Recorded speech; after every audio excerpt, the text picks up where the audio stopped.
Jaya Jaya Prabhupada, Prabhupada, Prabhupada, Prabhupada.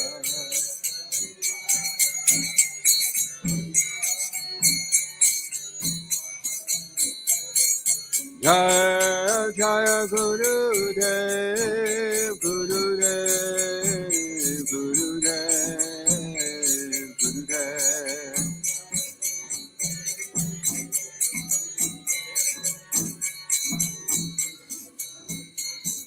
Jaya Gurudev, Gurudev, Gurudev, Gurudev.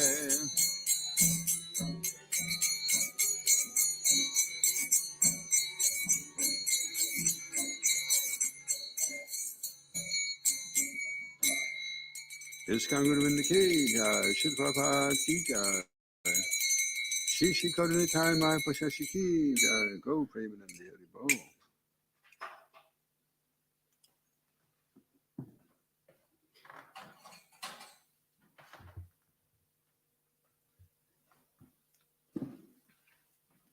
So reading from Srila Prabhupada Lilamrita. All over the world, devotees were working hard to develop ISKCON projects. Their means of income was from the rapidly growing distribution of Srila Prabhupada's books, and to some degree from their spiritual sky incense business. As yet, Prabhupada had no architectural plan for his Vrindavan project, but he determined to gather from his book fund and from devotees enough money for materials and labor. One day he went to the building site and asked the devotee to mix a little cement, and with his own hand, he laid down the first concrete for the foundation. Srila Prabhupada ki. So it's a special day today, is it? Yeah. Okay. Okay, thank you. Experience day of Srimadvacharya. Srimadvacharya appeared in 1238 AD near Udupi, Karnataka in South India. He was considered an incarnation of Vayu, the god of wind. He had an unusually strong physique and extraordinary intellectual power.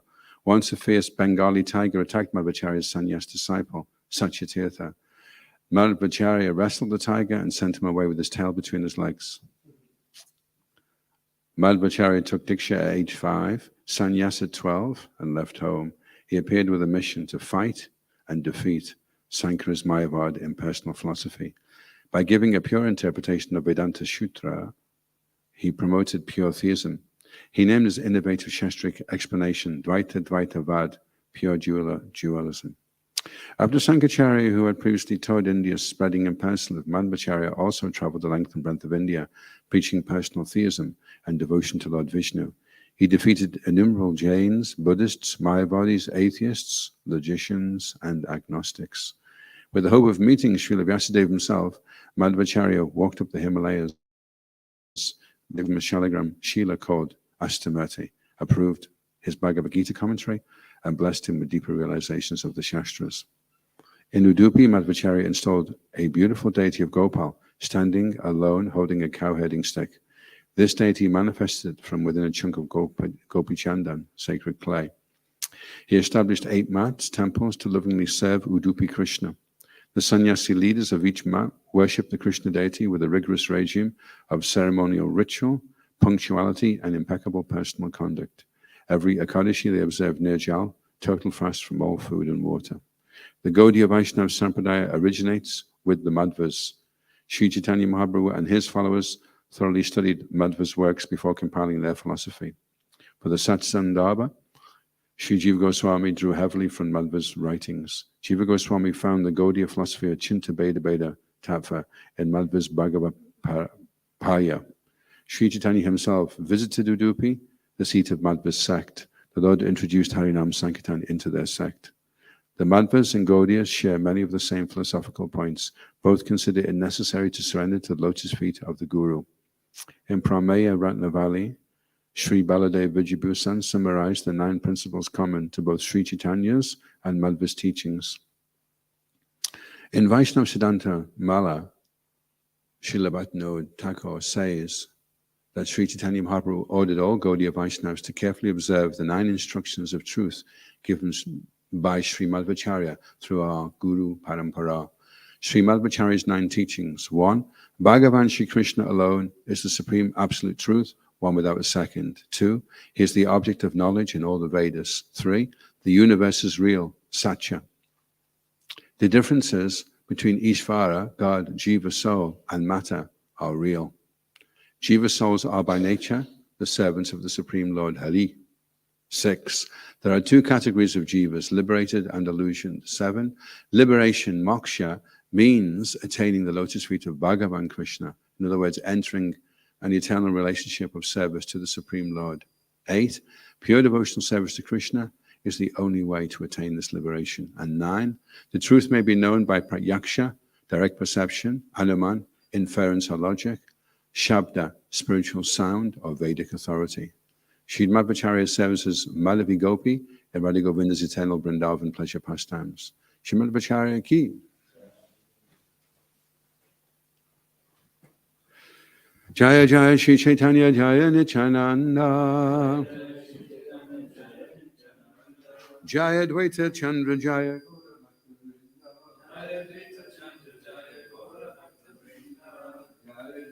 Shri Caitanya Jaya Nityananda Jai Advaita Chandra Jaya Gaura Bhaktarinda. So we're reading from the Caitanya Charitamrta, and it is Madhya Lila, chapter 19, entitled The Lord Instructs Sri Rupa Goswami, text 175. Book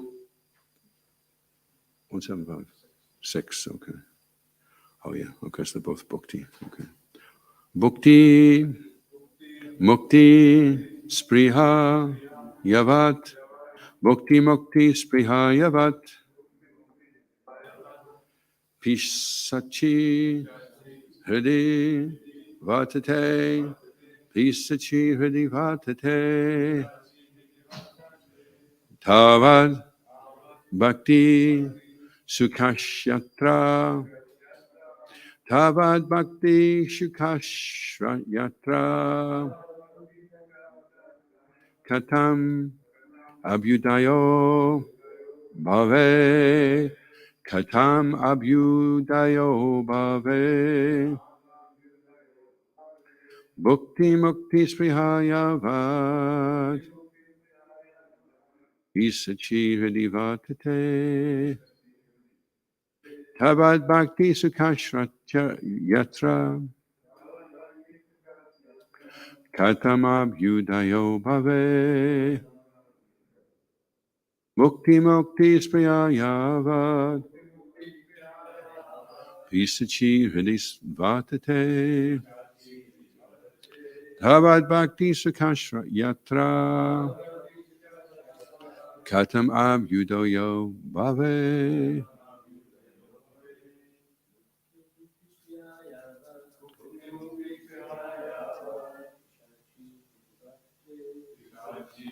Vatate, Sukashatra, Katam Abhyudayo Bhave.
Katam Abhyudayo Bhave.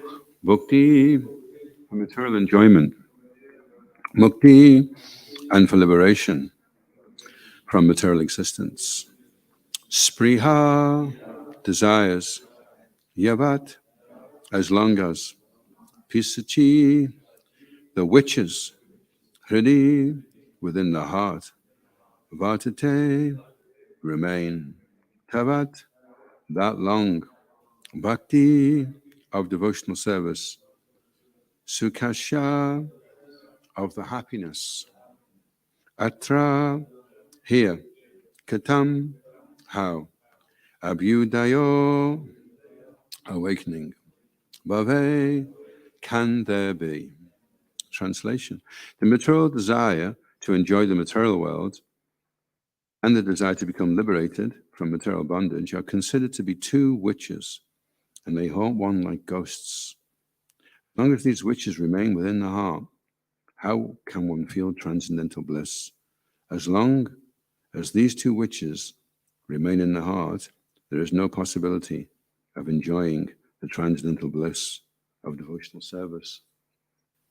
Responsibly pleased. The material desire to enjoy the material world and the desire to become liberated from material bondage are considered to be two witches, and they haunt one like ghosts. As long as these witches remain within the heart, how can one feel transcendental bliss? As long as these two witches remain in the heart, there is no possibility of enjoying the transcendental bliss of devotional service. This verse is found in the Bhakti Rasamrita Sindhu 1.2.22. Any questions?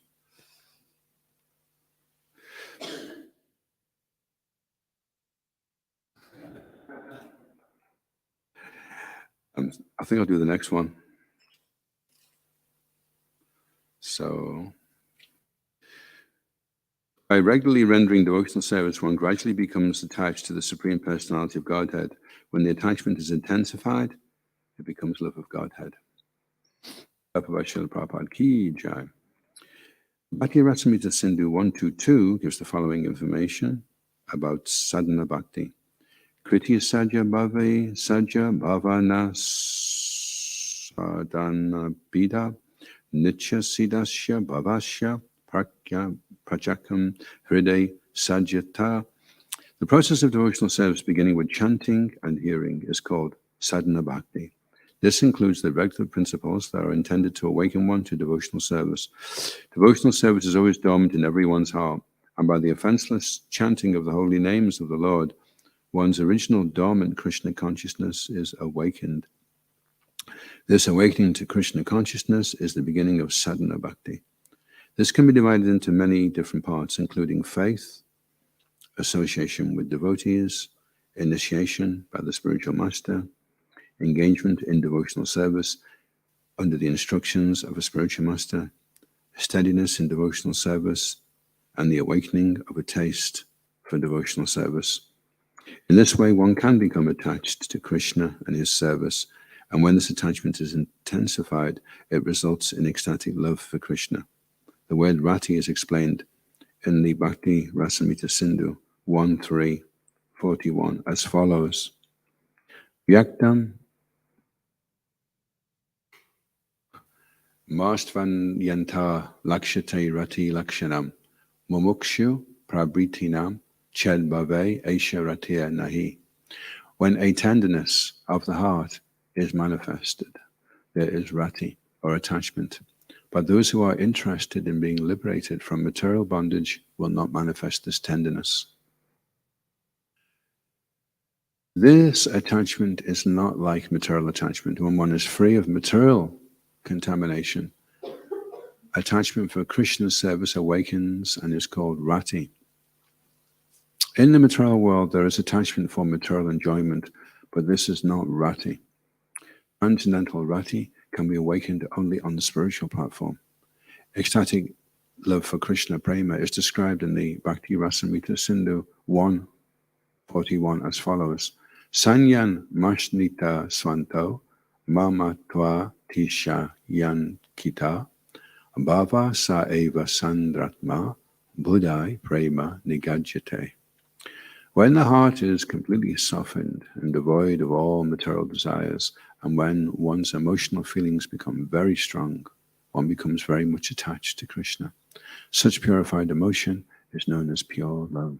Om Ajnana Timiranda Shagananjana Shalakaya Chakshuran Militam Yena Tasmai Shri Guru Namaha Shri Caitanya Manobhistam Stapitam Yena Bhutale Swayam Rupa Kadamayam Dadati Swapadantikam Jaya Shri Krishna Chaitanya Prabhu Nityananda Shri Advaita Gadadha Shri Vasadi Gaura Bhattarinda Hare Krishna, Krishna Krishna, Hare Hare, Hare Rama, Rama Rama, Hare Hare, Vanchakapatrubhyascha, Kripasinubhyevacha, Palitanam Bhavanebhyo, Vaishnavebhyo, Namo Namah.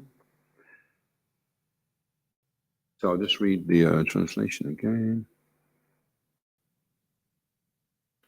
So the first one is referring to two witches in the heart, which are the desire for liberation and the desire for sense enjoyment. So until those two witches are removed from the heart, then there's no question of happiness. It may not be so obvious that the witches are in the heart, but the desire for liberation also means the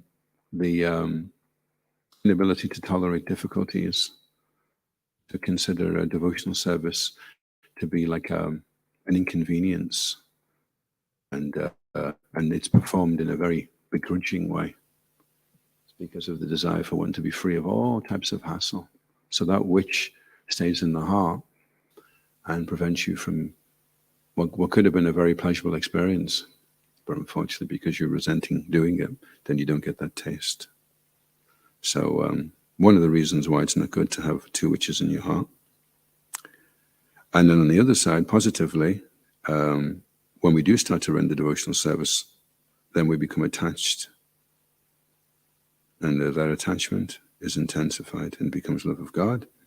And Srila Prabhupada goes through the different stages of Shraddha, Bhajana Kriya, Natanavritti, and then Nishtha, and then Ruchi starts to awaken when there's a taste. So as we set out on the devotional path, we gain faith by the association of the devotees, and by the association of the devotees, we start to gain faith in one particular devotee that we want to take shelter of as our spiritual master, and he initiates us, and then Srila Prabhupada indicates that after their initiation, then devotional service really begins, and then the process of sadhana bhakti begins. And Anatta-nivritti, then the unwanted things start to come up in the heart. And then as the devotee becomes steady, when most of the unwanted things are gone, then that's the precursor for taste to start to come in. So the awakening of Krishna consciousness, I was just reading in Vilapa Kusumanjali, there's a particular word, and Shiva Rama says it's compared to putting an iron rod in the fire, because the iron rod does not have any qualities of the fire, but by the association of the fire, it's changed. Similarly, if we engage our mind and body in devotional service, then we change the body. The body becomes spiritualized because it's being used in Krishna's service. And then it has different qualities. And one of them is that it's very pleasurable. The body is normally a source of suffering and misery. But when the body is used in devotional service, then the aches and pains that we experience in devotional service are also a form of happiness, because we're going to get a chance to use our body. Of course, sometimes we noticed with Pip yesterday, well, actually the day before, that we didn't notice our bodies were aching until we finished in the shops, and then we realized that we needed the toilet and our backs were quite sore. So you transcend. And Bhaktivinoda Thakur refers to my greatest happiness is the difficulties that I experience in rendering devotional service, because at least then he knows he's giving Krishna pleasure. So that's an acquired taste, but that's why we read about these things and hear about these things, so that we can be sure that that's what's coming up. So Prabhupada says it can be divided. This path of Krishna consciousness can be divided into many different stages. And Sri Ramam's other book, actually, Sankalpa Kamudi, is challenging the devotee to find out what stage he is at and to understand what the next stage is that he should take. There was an interesting illustration the other day, so it showed you two cliff faces like this, and there was a man standing there like this. And it had big risk to go from there to there. And then they had another man, another illustration, and the rock face was there, and the rock face was there. And in between there was these outcrops of rock, and they were small risks. So he was going across and eventually getting across to the other side. So taking small risks, a series of small risks, rather than taking one very big risk. So devotional service is like that. We don't try to surrender immediately everything. Generally, it's referred to as a gradual process, and step by step, day by day, mantra by mantra, we nudge our way closer to Krishna. And then we start to experience the iron rod starts to turn hot, and it starts to give off light. So as we become more acquainted, more associated with the spiritual energy, then we're able to become free of the material influence. Then we can deal with those witches in the heart. In this way, one can become attached to Krishna, and that is rati. And that's explained in the Bhakti Rasamrita Sindhu. So there's a certain, there's three misconceptions in ISKCON. Sri Ram was explaining about Raganuga Bhakti, which is when we become spontaneous. One is that it can only be practiced at the stage of liberation or bhava. Another is that if you do it, you're a sahaja. And the other is that you're not advanced enough to practice it. So although it is generally at the stage of bhava that Raganuga Bhakti can be practiced, it can also be practiced at the stage of nishta, when the devotee starts to become steady. So the information is there for a devotee that wants to become more greedy and eager for rendering devotional service in a spontaneous way, or being more into it, as you could say. So it eventually gets to the point where the enthusiasm is so strong that the devotee doesn't lose energy by rendering devotional service or by chanting Hare Krishna. The more he does it, the more strength he gets, and then he forgets to sleep and he forgets to eat. Anyone had that problem? It's been a week now and I forgot to have a sleep. Anyway, you can look forward to that. So it's not like material attachment when you're free of material contamination. Attachment for Krishna service awakens and is called rati. And then Prabhupada compares the attachment for material enjoyment in the material world. He says this is not rati. It's not transcendental. It's not on the spiritual platform. And so it has all the inebrities of illusion, misery, and ignorance. So when the heart is softened and all material desires have gone, then the emotional feelings become very strong. So the heart starts to soften. By practicing devotional service, we become more compassionate and more inclined to want to help others. So if we're not becoming more compassionate, then we have to look at how we're practicing Krishna consciousness. The heart's supposed to become softer, not harder. If the heart's becoming harder, then something's gone wrong. We have to reevaluate how we're applying Krishna consciousness. A devotee is happy to see others happy, and he's sad to see others unhappy. So a devotee can't be happy. That's why Gostinandi, Vaisanandi will just get into his own Raganuga Bhakti and his Swarup, and he'll be more interested in himself. But Gostinandi, they want to go out and help other people. They feel compassion because they see other people are suffering, when everyone else is suffering, then we don't really, when we're suffering just the same as everybody else, then we don't really notice anyone suffering. When we're giving up material enjoyment that we're attached to, then it can seem like we're suffering more than the people, the people we're trying to help. It's like being a doctor on the ward, and all the people on the ward don't look that bad. And you feel like you're dying, you know, and you're trying to go around giving them medicine, you know. So as we advance spiritually, then we become more aware that people are suffering, and we start to experience real pleasure, real satisfaction, real bliss. And then we feel sorry that other people are not experiencing this and wasting the human form of life. And so many, what was it? Remember that place we went into yesterday, Pep? The day before? It was like a suntan place, tiki bar, right? And the whole place was like really synthetic. And the man that ran it looked like he'd been having sunbaths like for the last 30 years. His skin looked like leather, you know.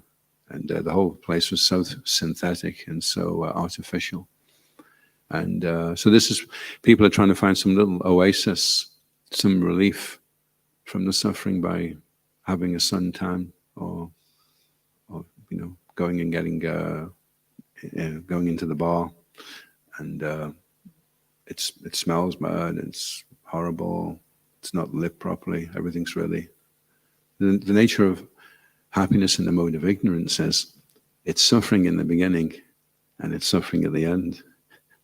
It's not even like, at least with mode of passion, it's enjoyment in the beginning and then suffering in the end. It's just suffering all the way. So anyway, when a devotee is more elevated in his consciousness, then he really feels sorry. He feels real compassion for the people, and he wants to try to help them and bring them closer to Krishna. And maybe the person can't take a book or give a contribution, but still we can be nice with them and try and offer them some information, some seeds of thought that could percolate in the back of their minds over a period of time and fructify into something. If we just create doubt in people's minds, I mean, people are already kind of doubtful anyway about the whole process of sense gratification. We're just here to enjoy ourselves. You just buy things and you throw them away as quick as you can so that you can buy more things. People are already wondering, I'm not sure if this is really what it's all about, you know. And so we can confirm their doubts and try and encourage them that there is an alternative, and that alternative is not just a question of believing something, but something which you can experience. So when the heart is... So it's interesting that material things are hard. The heart is soft. And if it has material things in it, then the heart is hard. Interesting, eh? The heart is hard because of material things. Material things are hard. The spiritual things are soft. So the heart becomes softened when it's spiritualized, when you can take the hard things out, get all these nasty hard things out. So we have to show affection and care to ourselves also. When we talk about care, devotee care starts with self-care. That we have to look after ourselves first of all, just like the doctor has to keep himself healthy. Otherwise, if he goes around the ward coughing in everyone's face, and then at the end of the day, everyone in the ward's got COVID because the doctor had COVID in the first place. But everyone would say to the doctor, look, just sit down, get yourself okay first, and then you can go and help somebody else, you know. Any questions or comments? Yes, Pip. Then Ashish. Jayananda's got one as well, I think. Hare Krishna, Prabhu. Yeah, I have a question about these two witches in the heart, this desire to be free from the material world. I'm understanding that, like, especially when somebody comes to devotional service, like it's one of the people who are searching for Krishna is the person who's in distress. So they're kind of looking to be freed from this distress. I'm wondering then, is it something that a devotee should actively try to eliminate this witch, you know? Yeah. Are we trying to get rid of that desire for liberation, or will it just drop off automatically? Well, Shivaram was making a nice point about that. He said that Krishna says the one who's most dear to him is the one that approaches him in knowledge. So what he's implying is that the The inference is that you need to come to knowledge because you need to become the most dear. It's not good enough to just be in distress. He says, this is the one that's the most dear to me. So automatically, oh, well, then I'd better get the knowledge because this other one, Krishna appreciates, he's pious and he's taking shelter of him, but this one is the most dear to me. So we have to shift. We have to gain that knowledge as quickly as we can, actually, to safeguard from falling back in. Because if you only have relief from distress, as soon as the distress is relieved, what do you think? Oh, okay, well, that's good.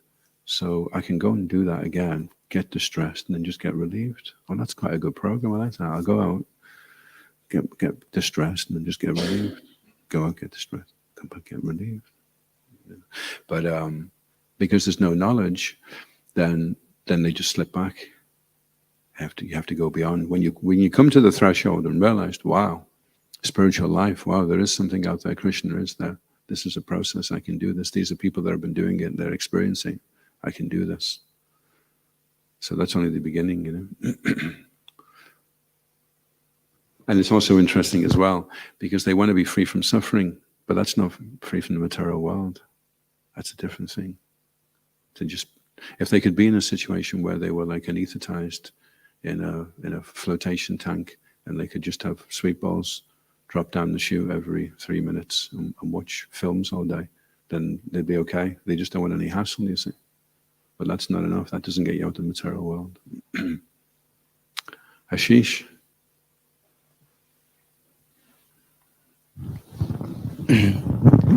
Thank you, Prabhu.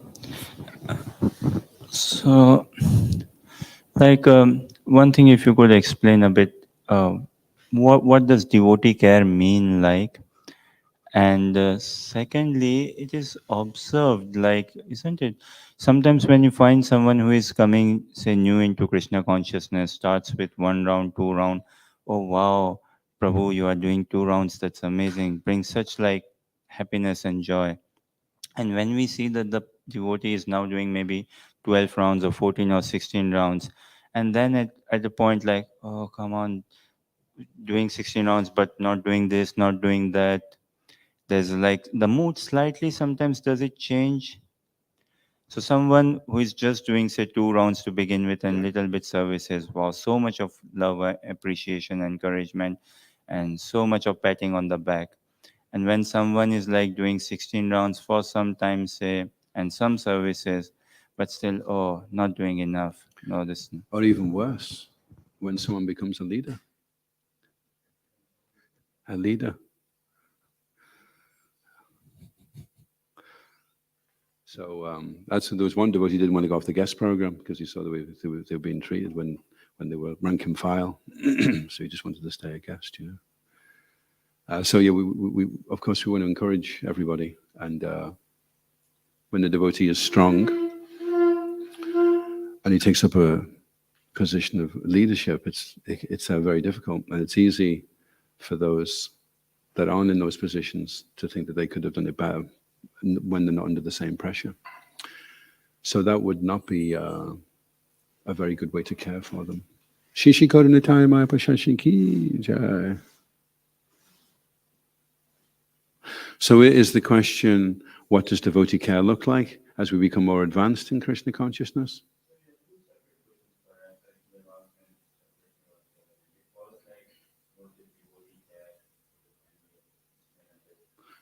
Oh yeah, what is devotee care? Yeah, so devotee care is you see a devotee struggling and you want to help them. You want to cooperate with them, and this ability to cooperate. It's interesting because Prabhupada said if you want to show your love for me, show your love by how you cooperate. And cooperation is really how you show your love, by cooperating. That's how you're showing. So if you want to show your love for Prabhupada, you show your love for the devotees that are serving Srila Prabhupada. That's how you care for the devotee.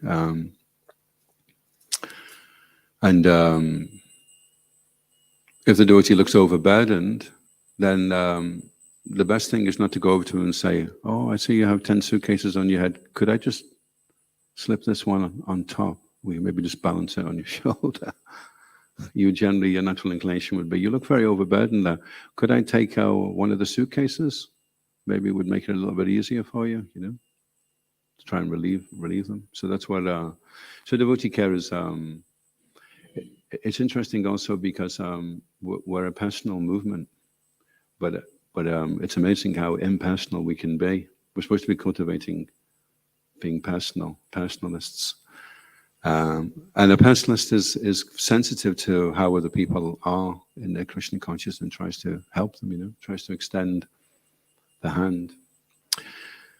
Of course, he may retract the hand if the hand gets bitten. If they don't bite the hand that feeds you, because after a while the hand won't be feeding you any longer. And what was the other part of the question? Thank you, Prabhu. I suppose devotee care is a very broad subject matter. The other question is generally it is seen if when someone comes into Krishna consciousness in the beginning stage, starts with say 2 rounds, 4 rounds, and is tremendously encouraged. Wow, doing 4 rounds and doing slight bit of reading, hearing, tremendously encouraged. And after a period of time, when one is chanting, say 16 rounds, close to 16 rounds, doing a bit more services, that sort of appreciation and encouragement slightly is seen to diminish. And the person is like, come on, why are you not doing this? Why are you not doing that? You are not doing better. No, this is not good. Sort of. So why does this happen and what does it mean And if it happens, I suppose this happens, right? Yeah, well, there's a few factors there. So the question you're asking is, how do we avoid familiarity? How do we avoid taking devotees for granted? And how do we show appreciation and encouragement to the devotees? So that's a challenge for all of us. How to encourage the heck out of everybody, as Vaisheshika Prabhu says, how to encourage all the time. Especially with the younger devotees, we should never be discouraging. It's a violence. It's to air grievances is such a violence, If you have a problem with something, then you address the appropriate authority. Or it would dampen the young devotees' enthusiasm, which is such a violent act, This enthusiasm to practice Krishna consciousness is such a rare commodity. And if it's there, then we should fan the spark and encourage the devotee. And if a devotee has been steady in his devotional service over a long period of time, then we have to look at that. We have to appreciate that, if they are steady. And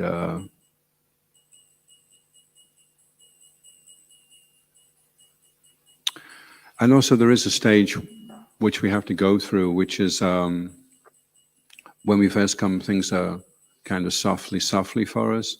And then at a certain point, we have to stand on our own 2 feet. It's like when you have the bird in the nest, and at some point the mother has to actually push the bird out for the bird to fly, And it can seem like, but once the bird does it, it starts to be able to fly. In the long run, it realizes, this was for my own good, Because if you're just caring for the bird all the time, and every time the bird goes to flap its wings, and the mother says, no, don't, wait until you get a few more feathers, And the bird's like 5 years old, bigger than the mother sitting in the nest, And get me another worm. Are you ready to fly yet? No, I'm not ready yet, And then the bird never does actually learn to fly because it just gets overweight and fatty.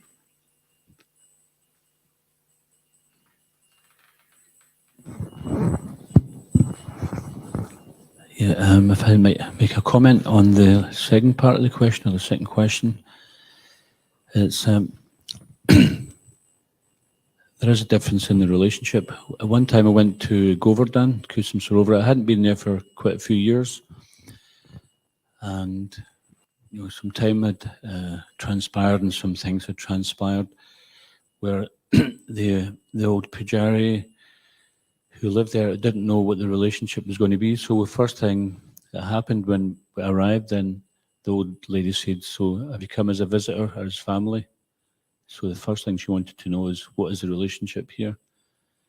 And because the relationship was very deep when we were there before, then I didn't want to just relegate it to just being a visitor. So I said family, paid my obeisances. And then, so she engaged me in some service.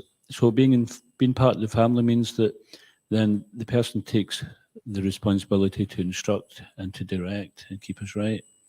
If I just said visitor, then it'd been, okay, here's prasadam, there's a place to sleep, go for a walk, whatever you want to do.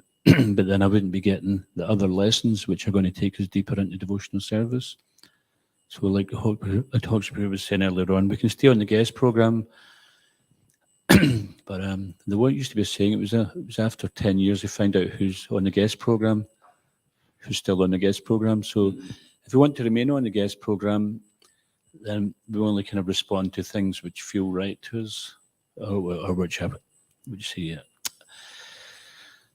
say, cater to our feelings. It can't just be about feelings, it has to be about what is right for our spiritual advancement. So the example was given right in the beginning of Bhagavad Gita, when Arjuna surrenders, and then Krishna is, the relationship between Krishna and Arjuna is different. Previously it was just friendly talks, but then it's okay. Krishna does first things like, okay, you're speaking like a learned man, but you're actually acting like a fool.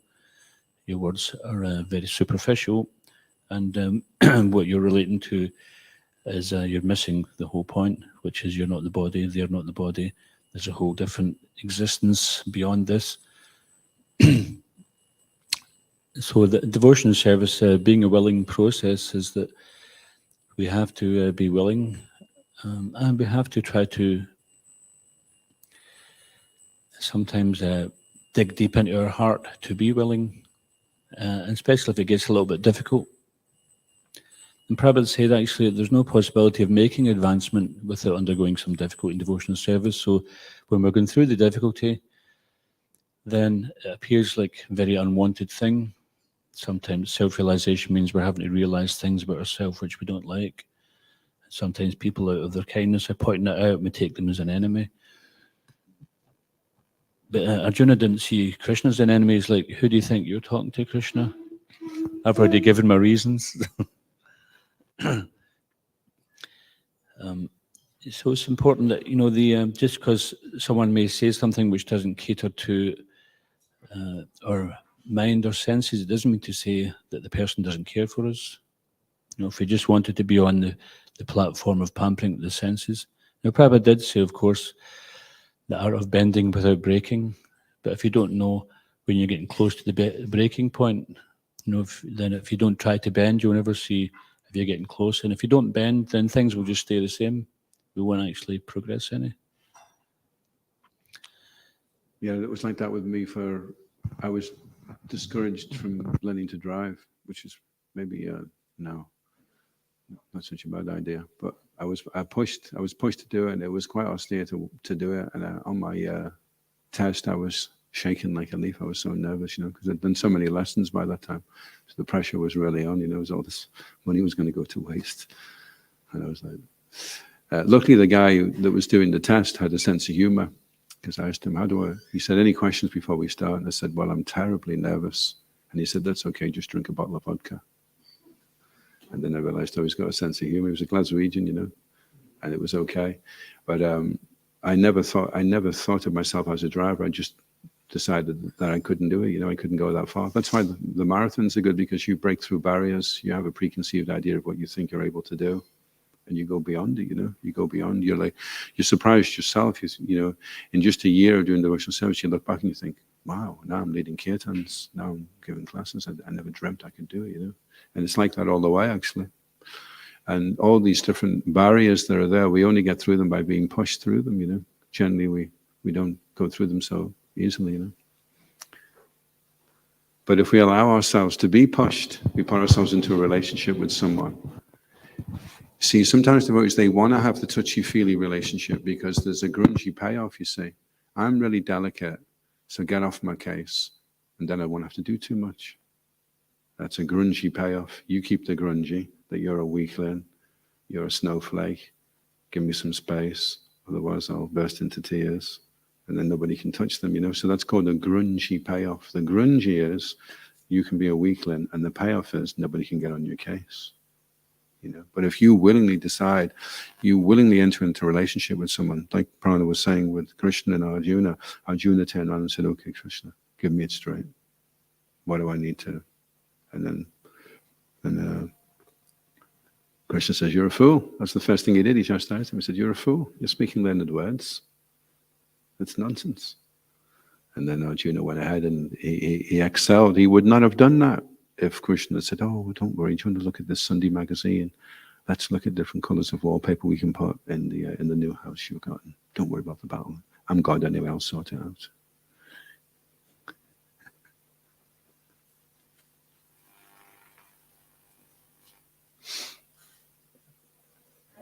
Yeah?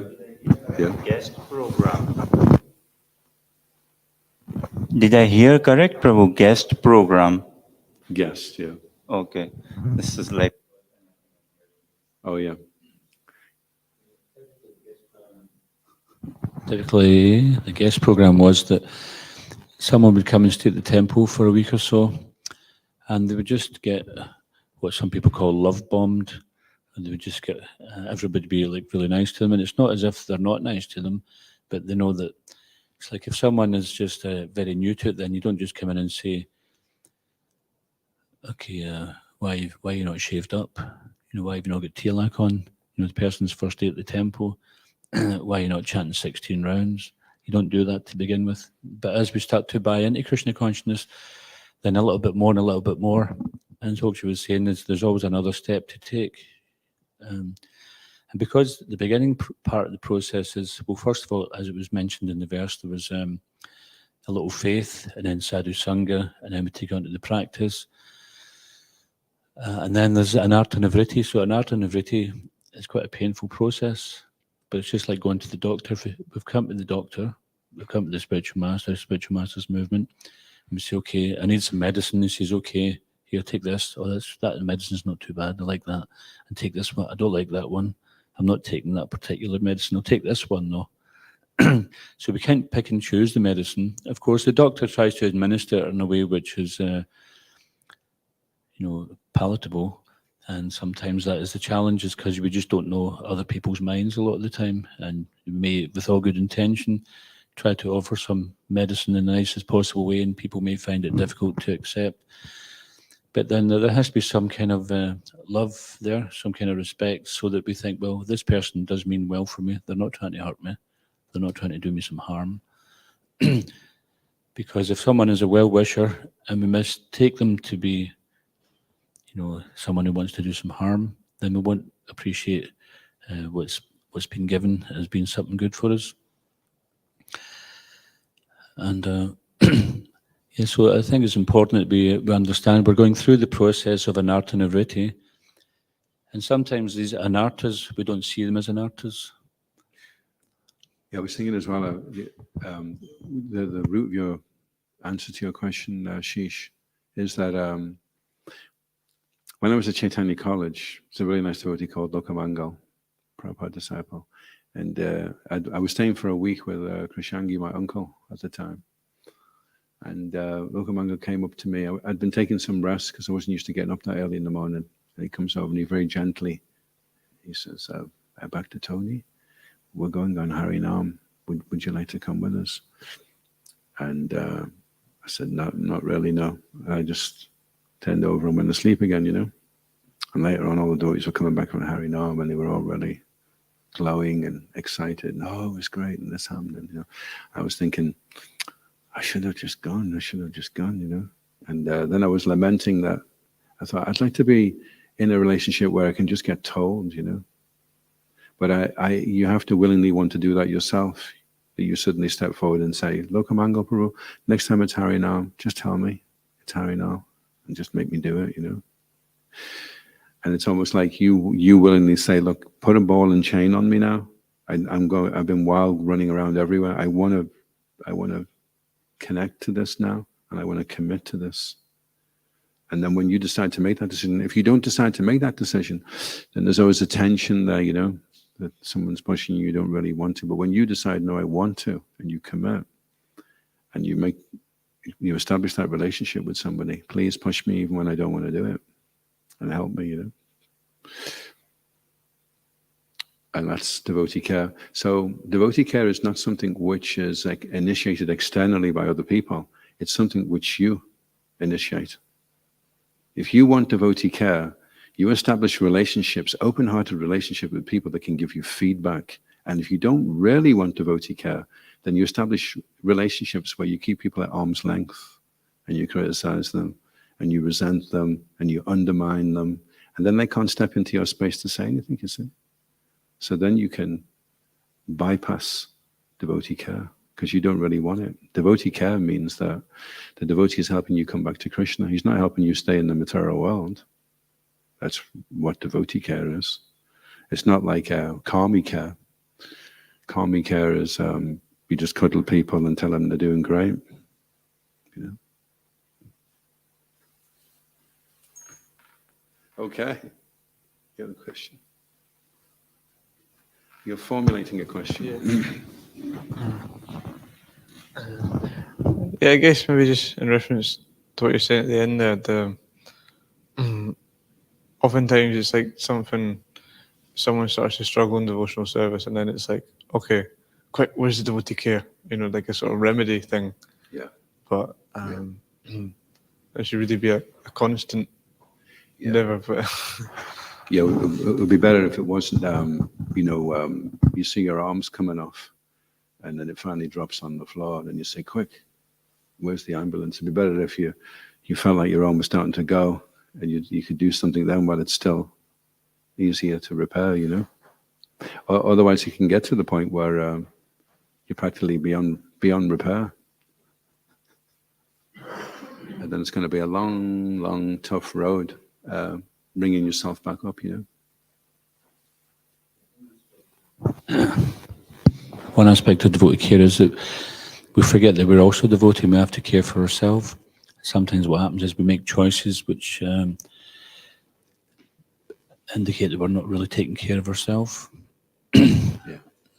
So that's important, you know, that we take some responsibility for our own choices, which means we're denying our own care. Like if someone gives up chanting, for example, it's not going to harm anyone else except for the person who gives it up. Or if we're doing something which means that we're going to give up the chanting, that means we're missing something out in the process. We're not taking care of ourselves. And what's really bad about that is you don't take care of yourself and then you blame somebody else for it. Oh, you know, I'm so thin, you know. You never encouraged me to eat. That's your problem, pal, you know. So you can't blame anybody else. If you don't take care of yourself, if you're not happy, if you're not satisfied, if you're not hearing the holy name, then you can't blame anybody else but yourself. And if you want the care, then you have to find how to initiate the relationship. Guyam akati prichati. You have to open up. Otherwise, you're not going to be able to get it. How can you get open heart surgery? And every time the doctor goes to do you jump. No, you're going to insert that in me. No, I want to bypass. Well, if you want to bypass, we're going to have to open you up. I'll just take my chances. It's okay. If you want the bypass, you're going to have to be prepared to get opened up, you know.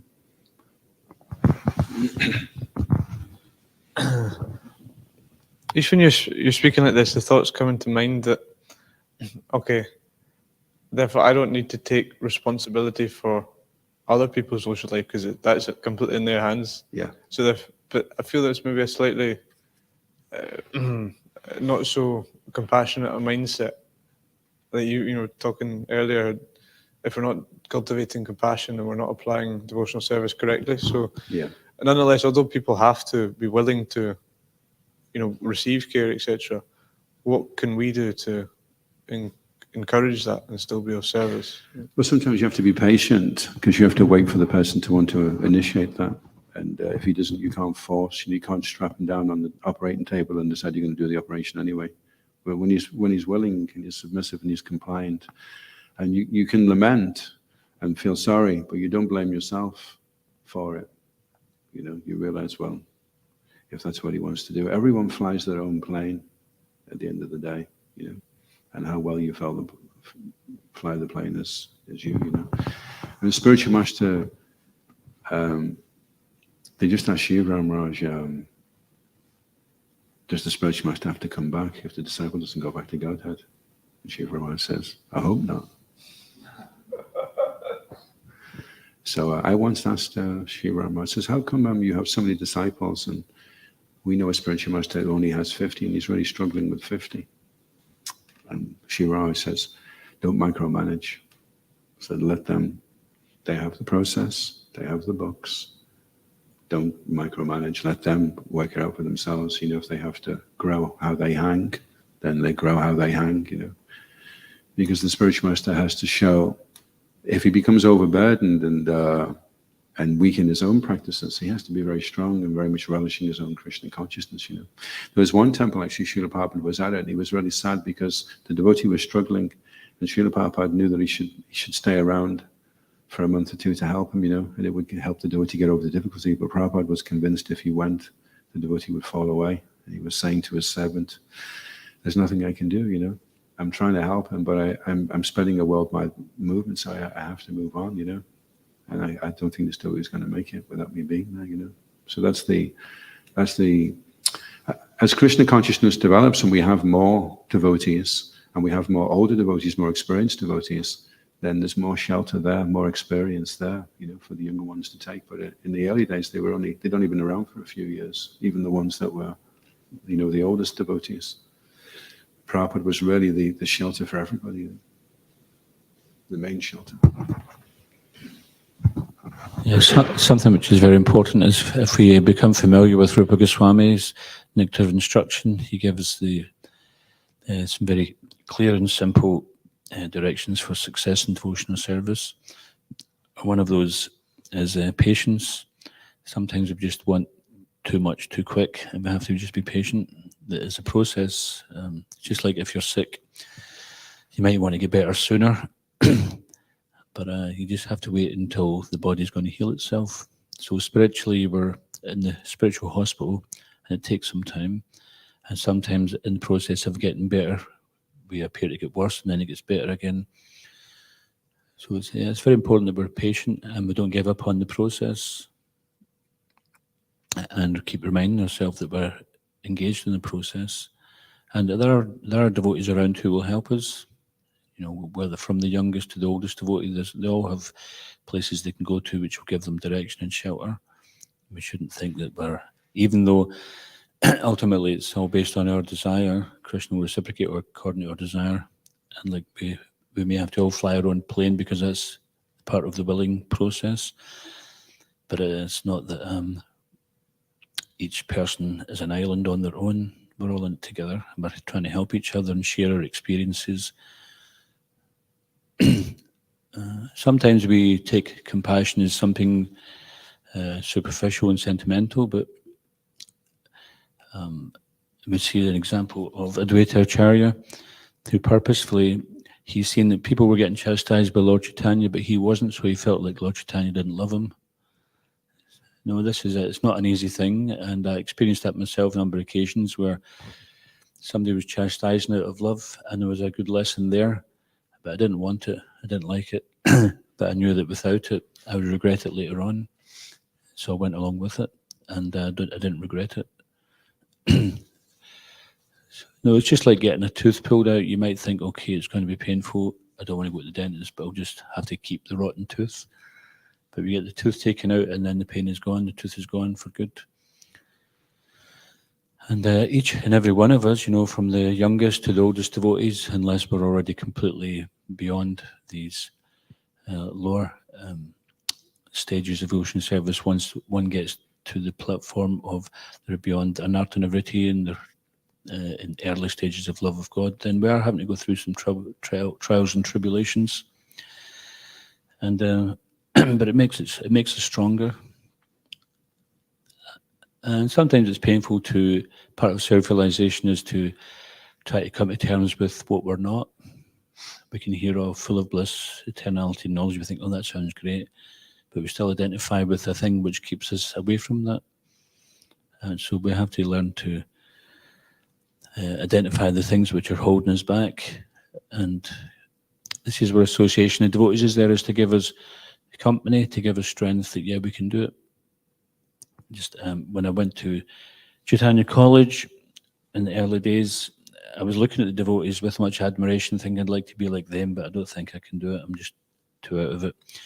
But then the Bhakti leader said, okay, so what are you going to do? Stay in the guest program, or are you going to join? So I didn't know. I said, oh, I don't know. And he said, I think you can make it. I said, okay, so I'll join. So just because of his words saying, I think you can make it. So this is, we shouldn't let the negative mind come and tell us that we can't do it. By listening to that, we'll believe it. We want to listen to things which is going to inspire us to carry on and break through. And when we do, we'll think, just like when a cloud comes over the sun, and if it's there for some time, you forget what it was like being sunny. But then when it goes, you forget what it was like being cloudy. It's very short in Kali Yuga. So we've got to try to keep in mind the good times and remain faithful to the process. Yeah.